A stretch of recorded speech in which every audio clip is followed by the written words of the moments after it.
Hi stamping friends, Sandi MacIver here. Today I'm going to share how I like to watercolor with my Nuvo Aqua Flow pens, and I'm going to be using the Hello Lovely stamp set from Concord and 9th.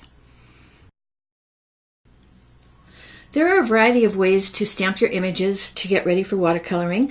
I'm going to heat emboss mine with black embossing powder, and the reason being is it creates a bridge, and I'm going to be watercoloring the back image or the background after I color the actual image, and this little bridge will kind of keep all my ink where I want it. So you'll see that I have stamped it in Versamark, and then I'm covering it with the black embossing powder, shaking off any of the excess, and then I'm going to heat set it.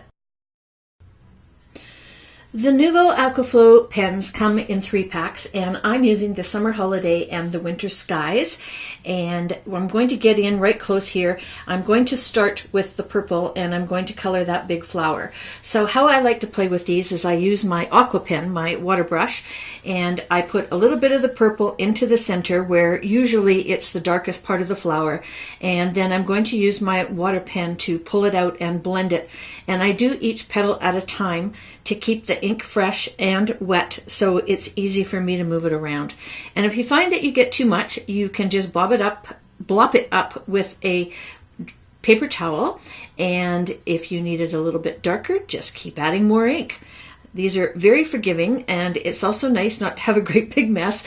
The pigment is nice and deep, so it blends out nicely. And for the leaves, I'm using a couple of the blues, and I'm flooding the area in both the colors, and then I'll go back and I'll just add a little bit of highlights in a few spots. And you'll see that sometimes it dries a little bit lighter, so you can always go back in and add another layer of ink to darken it up a little bit. So for these flowers I just did, or leaves, sorry, I just did the 2 colors of the aqua, the light and the dark, and I'm just kind of going in while they're still wet and letting them blend themselves. I'm just kind of leaving it up to the ink wherever it wants to go. And I'm finished with that part. And so next I'm going to move on, and I'm going to do these little leaves. I'm using the same 2 aqua colors, and I'm doing 1 leaf at a time because I want it to stay wet, because I'm introducing the azure blue, and that's going to be my shadow where it's kind of underneath the flower, and I want it to be a little bit darker. I just wanted a little bit of contrast, and if you do these individually when they're still wet, they're really easy to blend that darker blue in.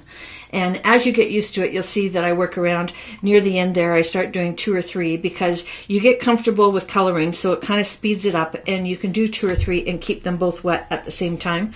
And you can also come in with your Aqua Painter, your water pen, and you can add a little bit more moisture and then blend it around, as you see that I'm doing there.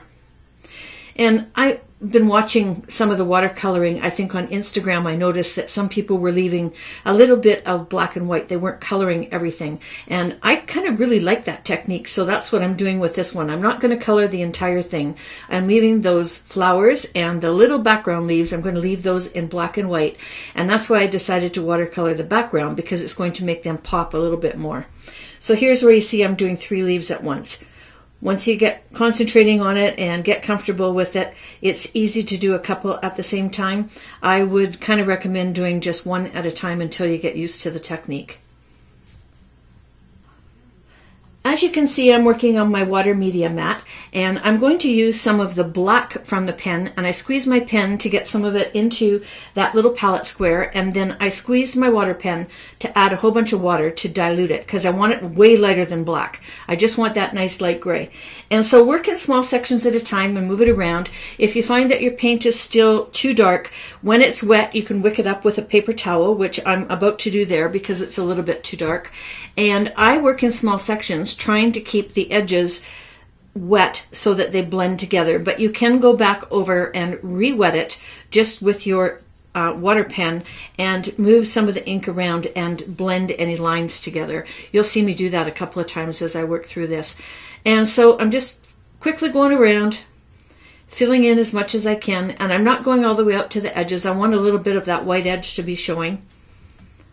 I think it looks kind of cool. And this is really making the black and white section of this pop, as well as that purple flower in the center, which is hard to miss whether you're doing it or not.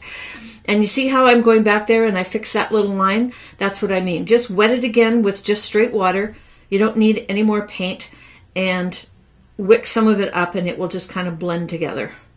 And there's already in the stamp, there's a splattering of black dots, which I really like, because that means that I don't have to do any splatter. It's already there. So I'm just about finished here. Isn't this neat how it just makes that black and white pop? And I'm using all cool colors in this one. I did do another one with warm colors, and I'll share that with you next week. It's also making the blue in those smaller flowers pop a little bit more, I think, which I find kind of pretty. There you go.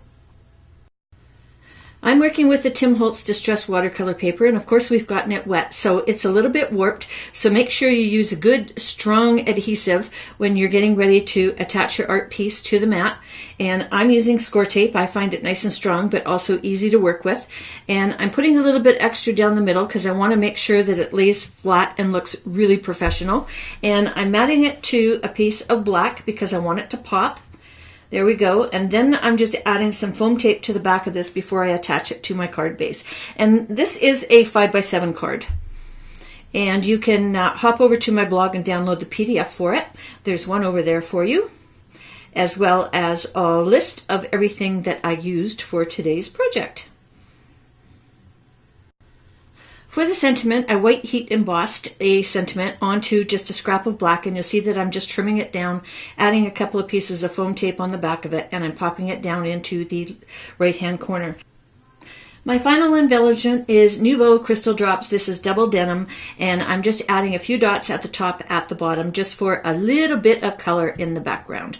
So there you go. There's the pretty cards. Again, click down above the video. There is links to the PDF and also to a supply list for everything that I used today. And thank you so much for visiting me. I really appreciate it. I appreciate all your thumbs up and all your comments. And until next time, happy stamping. Toodles!